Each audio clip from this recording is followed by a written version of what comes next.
सोलापूर जिल्ह्यातील अतिवृष्टीमुळे सीना नदीकाठी शेतकऱ्यांचे व गावकऱ्यांचे अतोनात नुकसान झाले आहे।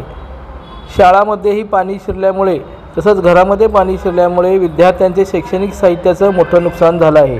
उपमुख्यमंत्री एकनाथ शिंदे यांच्या म्हणण्यानुसार एक हात मत्तीचा शिवसेना सोलापूर शहर जिल्ह्याच्या वतीने विद्यार्थ्यांना शालेय साहित्याचं वाटप तसंच किट व जीवनावश्यक वस्तू वाटप करण्यात आलं। या प्रसंगी शिवसेना जिल्हा प्रमुख अमोल शिंदे, अमर पाटील, वैभव जवळकोटे, मजीद बागवान, प्रभाकर गायकवाड, अक्षय बिदरी, सुनंदा साळुंके, मनीषा नलावडे, अनिता गवळी, मार्ता असादे, शशिकांत शिंदे, अनिकेत राठोड, अयूब पठाण, हरीश जवळकोटे, सचिन भासगीकर, कुमार धुमाळ, मुकेश त्रिमल यांच्यासह परिसरातील नागरिक व ग्रामस्थ उपस्थित होते। विद्यार्थ्यांना वह्याचं वाटप करून अमोल शिंदे यांनी त्यांना मार्गदर्शन केलं। कुठेही खचून न जाता अभ्यास करा व आपलं तसंच आपल्या गावाचं व जिल्ह्याचं नाव रोशन करा असं अमोल शिंदे यावेळी म्हणाले। जो काही महापूर आला आणि तो महापूर आजवर कधीच आपल्या लोकांनी बघितला नव्हता, असा हाहाकार करणारा, मोठ्यांच्या मनात धडकी भरेल अशा पद्धतीचा तो पूर होता।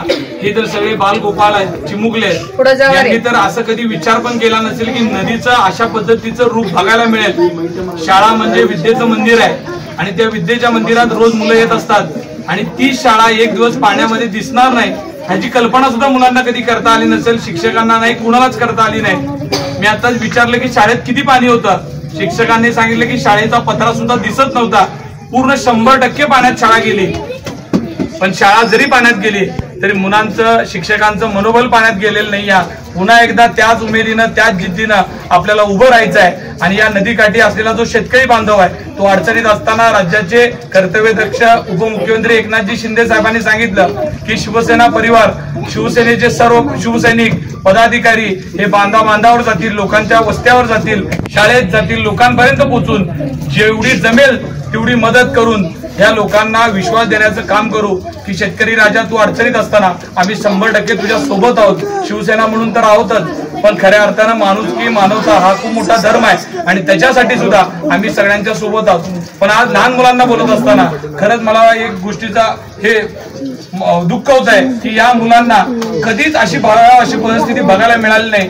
शाळेच्या अशा पद्धतीने अभ्यास करायच्या वयामध्ये हे काय बघायला आलेलं आहे, पण शेवट परमेश्वर जे सांगतायत तेच घडत असतंय।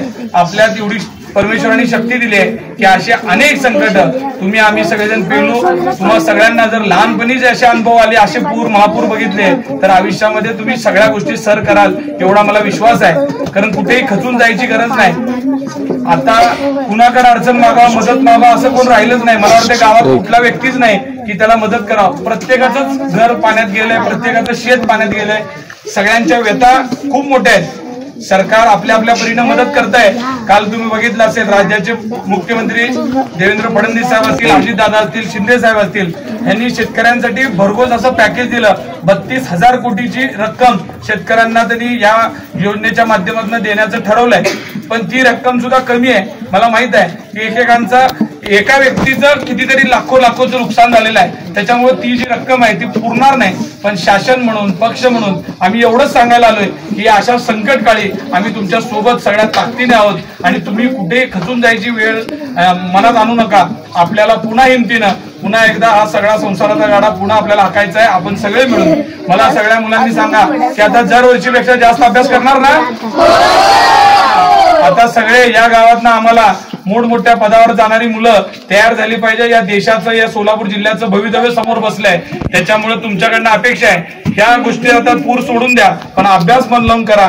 हे सगळं करण्याकरता वैभव जवळकोटे खरंच त्या मुलाचं मला अभिनंदन करायचं आहे की त्याला प्रवेश करून शिवसेनेमध्ये अवघ्या 15 दिवस झालेत, पण त्या मुलांनी सांगितलं की मी या गावचा विद्यार्थी आहे, मी या गावचा सुपुत्र आहे, त्याच्यामुळे माझ्या गावात तुम्ही सगळ्यांनी आलं पाहिजे। मला वाटतं अमरदादांनी सुद्धा आज काही किटच्या माध्यमातून सुद्धा मदत घेऊन आलेले आहेत। मी एवढंच सांगतो मुलांनो, तुम्ही अभ्यास केला पाहिजे। आज आम्ही तुम्हाला प्रत्येकाला 6 वह्या देतोय, उरलेल्या मुलांना सर आम्ही तुमच्याकडे वह्या देऊन जातो, पण अजून पण त्याच्या पलीकडे आता मला सांगितलं की शाळेला बोरची व्यवस्था नाही आहे, त्याच्यामुळे आम्ही एवढंच सांगतो की शिवसेनेच्या माध्यमातून आपल्या शाळेला एक बोर मारून देण्याची व्यवस्था नजीकच्या काळामध्येच आम्ही नक्की करू। लोकदर्शन मराठी चॅनलला सबस्क्राईब करा, बेल बटनला क्लिक करा व लाईक करायला विसरू नका.